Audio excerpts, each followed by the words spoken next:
Саламатсыңарбы окуучулар? Бүгүнкү өтө турган сабагыбыздын темасы адам укуктары. Бүгүнкү сабактан силер укук жөнүндө түшүнүк, адам укуктарынын жалпы декларациясынын кабыл алынышынын тарыхый мааниси, эл аралык бил адам укуктарынын типтелиши жөнүндө түшүнүк аласыңар. Укук деген эмне? Укук деп мыйзам деңгээлине көтөрүлгөн, мамлекет тарабынан белгиленген жалпыга милдеттүү жүрүш-туруш эрежелеринин, ченемдеринин системасы аталат. Укук булактары болуп, атайын юридикалык ченемдер бекитилүүчү расмий мамлекеттик документтер эсептелет. Аларга мыйзам, президенттин жарлыгы, өкмөттүн токтому, кодекстер, жергиликтүү өз алдынча башкаруу органдарынын чечимдери кирет. Аталган актыларда мамлекеттик органдардын өздөрүнүн чыгарган жүрүм-турум эрежелери камтылат. Укук ченемдеринде белгиленген бул эрежелер жалпыга милдеттүү мааниге ээ. Алгачкы общиналык жана уруучулук коомдо укук болгон эмес, бирок бийлик болгон. Адамдардын эң алгачкы жүрүш-туруш эрежелери болуп, үрп-адаттар, каада-салттар, жөрөлгөлөр эсептелген. Жеке менчик пайда болуп, эзүүчүлөр жана эзилүүчүлөр табы келип чыкканда, бийликтин куралы катары мамлекет пайда болгон. Аны менен бирге укук да келип чыккан. Адам укуктары деген эмне?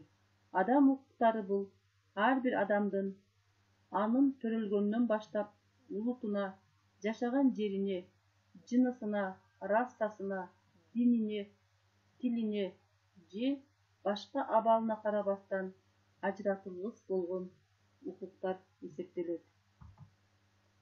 Адам укуктарынын жалпы декларациясы. Кыргын салуучу Экинчи дүйнөлүк согуштан кийин адам укуктарын коргоо боюнча эл аралык документти кабыл алуу керектигин элдер билишкен.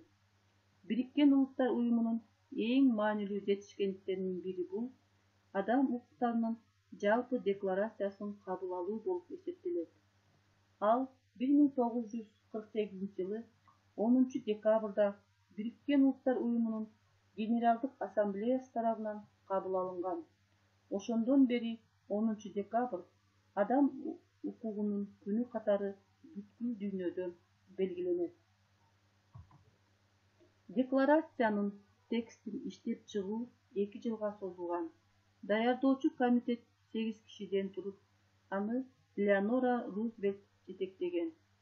Декларациянын авторлору ар түрдүү элдердин маданий салттарын чагылдырууга жана ага дүйнөлүк системадагы мыйзам чыгаруудан мураска калган бардык баалуулуктарды киргизүүгө аракеттенишкен.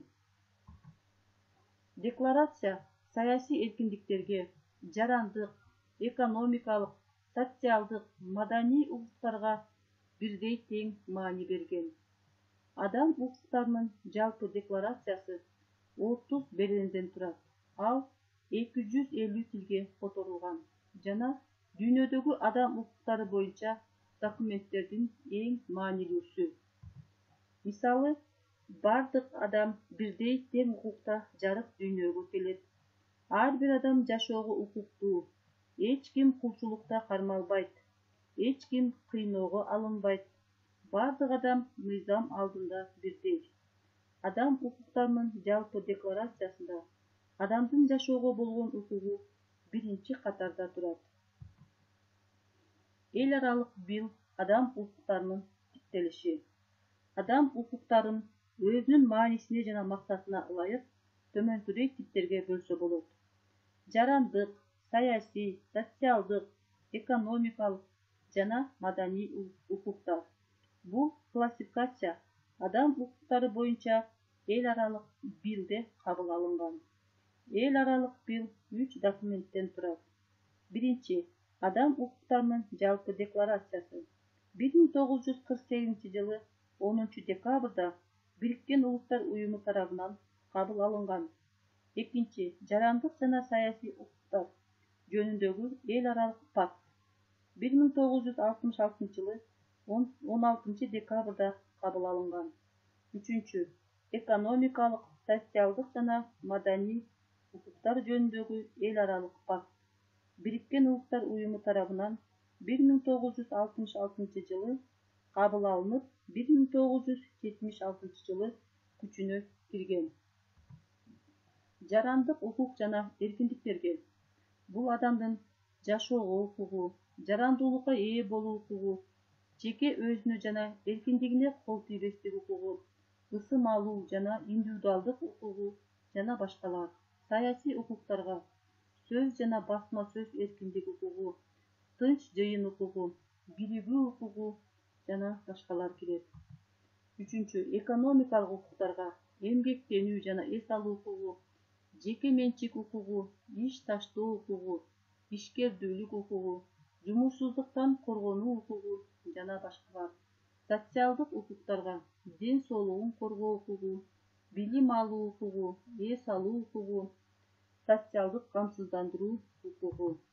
Маданий укуктарга маданий байлыктарга кирүү укугу, коомчулуктун маданий турмушуна катышуу укугу, чыгармачылык укугу.